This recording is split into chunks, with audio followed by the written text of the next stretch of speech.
Hi there, Tarot Lovers, Soul Healers. Our card of the day is the reverse, Queen of Wands.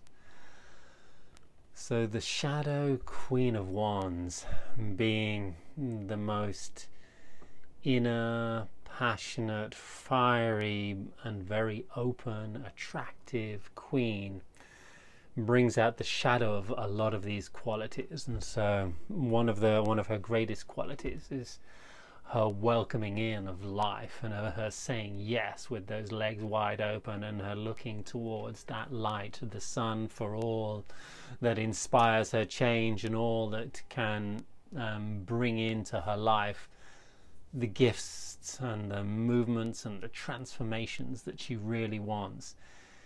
She often says yes to too much stuff. This queen, this shadow stuff, doesn't know how to say no. She doesn't have great boundaries, and so she ends up being too open to too much. She will often bog herself down and stress herself out with this sheer nature of saying, come on, yes, let's do it all, we can do it all. But she needs to bring her attention inward. So the feminine energy always needs to be inwardly focused, because it very much is grounded by our connection with the subconscious. And unless we are super connected with the subconscious, we're going to experience a little bit of imbalance. And this is what this queen feels a lot of. So she says yes to lots of stuff.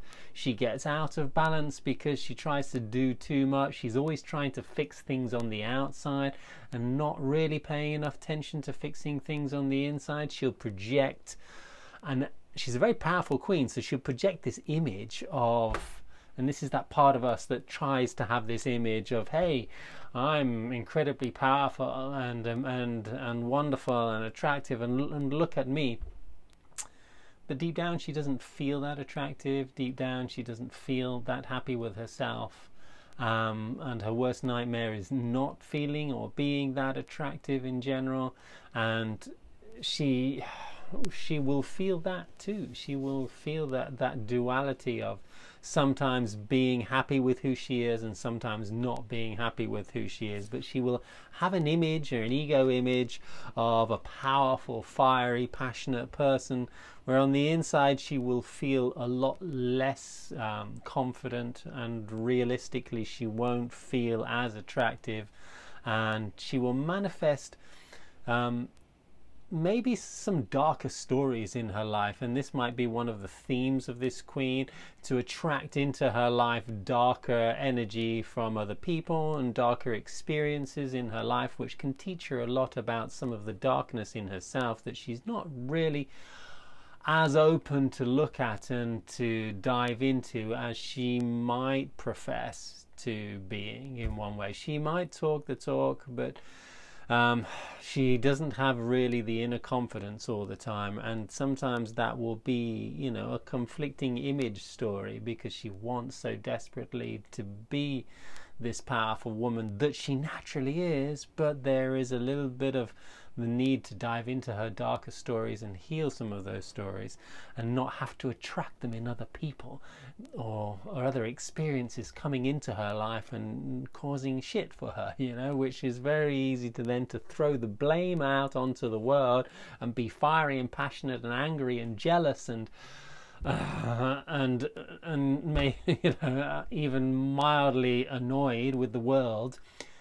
But in reality, a lot of that energy needs to come inwards, and we need to find out, hey, what am I annoyed with about myself? What am I afraid to see about myself? This queen, this shadow queen, will often attract a lot of kind of darker relationships, and this is because she's come here with a powerful message of healing to share with the world, and yet she might not have done her own healing practice. And this is us, right, that we need to look at when this card comes out. We might not have done enough of our own healing processes in order to really be that authentic healing power, and an example to the world, and if there's a little bit more that we need to do, then she'll come up, and this shadow story will come up, and she'll appear in other people outside of us, and in our experiences that will come up.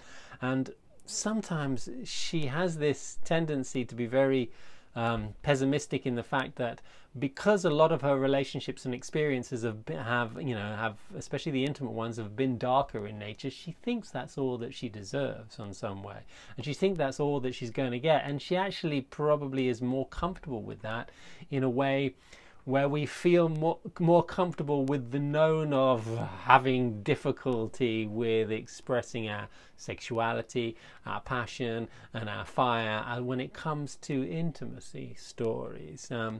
Because she's a very sexual queen, she can flaunt it a little bit, and she might be that part of us that throws our sexuality around and says yes to more things than we need to say yes to on many fronts, because of that undealt with or unseen insecurity around our projection of self and what we think we are, and how worthy and good and powerful we actually feel ourselves to be. I think part of the issue with this queen is that she knows how powerful she is, and yet she knows, and that gives her this contrast of experiencing, well, my life doesn't really reflect that power that I know I have. She feels her latent power inside, her potential, and yet the life on the outside never really seems to match the potential that she knows she has. And so she's got this I'm not quite good enough because I can be better. And yeah, this is everybody. We can all be better. But when that inner aggression is focused inwards instead of expressed through positive, productive fieriness, then yeah, we can end up hurting ourselves or feeling that pain and attracting more of those painful type of experiences in our lives. So when this queen comes along, it's a question of looking at ourselves and seeing, hey, how can we be open to say yes, but in a very balanced way? How we can look at some of the dark experiences that we've had in the past and that we might be continuing to attract in our lives, and say, hey, what can I work on inside of me so that I can love myself more, appreciate myself more, so that I don't have to, just be experiencing negative transformation. Because one of the things that this queen would love to have more of is the light type of transformation, and yet she attracts a lot of the dark type of transformation. In other words, the more difficult exercises, the more difficult experiences in life. And so this is natural in life. This is kind of something that we all experience, but we can actually grow through loving light exchanges. We can turn and shift this queen around and really sit in our power, but it takes a certain maturity, ability to say no on one front, an ability to really own our own stuff. Take away the mask. If we feel like we've got a mask, throw it away. Yeah, we're good, we're great, we're powerful, but we don't have to pretend that we are more powerful than we are. And being weak and vulnerable in the face of the light and shining that light upon our weakness and our darkness is actually where our real power is, and sits, because behind that is like, and it takes away all of our insecurity, and our invulnerability disappears completely because we're not afraid. We don't feel any shame or guilt or doubt about ourselves. We know it's just part of who we are as living this human experience, and waving our wands around in more than one way. I hope this has been a great message for you. If it triggers you in some way, great. If it excites you in some way, even better. Like, subscribe, share with as many people, and comment below. Thanks very much.